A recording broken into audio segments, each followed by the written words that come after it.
Eternal's former manager once recalled the horror of working with the pop band who he described as bchy tyrants. Jazz Summers, a legendary music manager, worked with Eternal after Louise Redknapp, then Nerding, and Kel Bryan had departed the band, leaving just sisters Easter and Vernie Bennett. In his autobiography Big Life, which was released in 2013, he described working with the Stay hitmakers as an experience that effing haunts me, and said he reluctantly agreed to be their manager back in 1998. In an excerpt from his book, which was published on X, formerly known as Twitter, he recalled the sisters' ridiculous demands, including 2 separate Rolls-Royce limos so they didn't travel with each other, and hair extensions flown in from America. One row involved an assistant at their record label, who was assigned to help with the day-to-day life of the band. Jazz said Easter and Vernie had traveled to Los Angeles for a photo shoot, when Vernie decided to call her assistant in the middle of the night with an unreasonable demand. "20 minutes ago I ordered a hot chocolate. I'm a little worried, Sarah, because it hasn't arrived yet. Can you find out where it is?"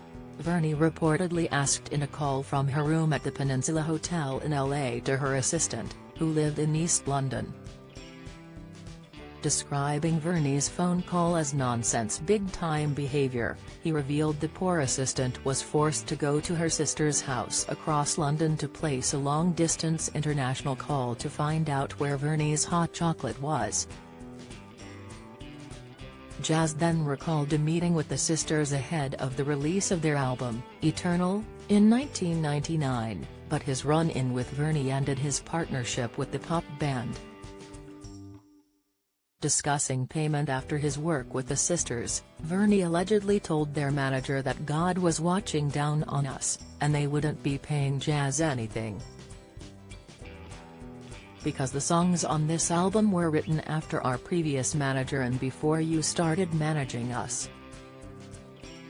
So, we won't be paying any management commission on these songs under any circumstances," she declared. Furious, Jazz urged the sisters to reconsider, and after he was excluded from a meeting regarding their album at their record label, he decided he had no option. "That was the last straw. I had to resign," he said. He and his team were celebrating the end of Eternal drinking champagne at 10 in the morning, and other members of staff at their record label had described the sisters as Fester and Ernie. Jazz added, "The public had decided they didn't like them. It was simple. They'd been tyrants on TV and bitchy in the press." He then shared his resignation letter in his book, in which he heaped praise on lead singer Easter, but joked he would pray for her sister Vernie. "It is with great pleasure today I resign as manager of Eternal. Easter, you have a wonderful talent, please look after it. Vernie, I shall pray for you," Jazz quipped. Jazz was the founder of Big Life Management, and worked with hugely successful bands over the years including Wham!, The Verve, Snow Patrol, and Scissor Sisters. His artists sold more than 60 meters albums and 72 meters singles around the world, including more than 100 top 40 hits, and was described by many as the master of artist development. He passed away in 2015 at the age of 71, after a 2-year battle with lung cancer. Follow Mirror Celebs on Snapchat, Instagram, Twitter, Facebook, YouTube and Threads.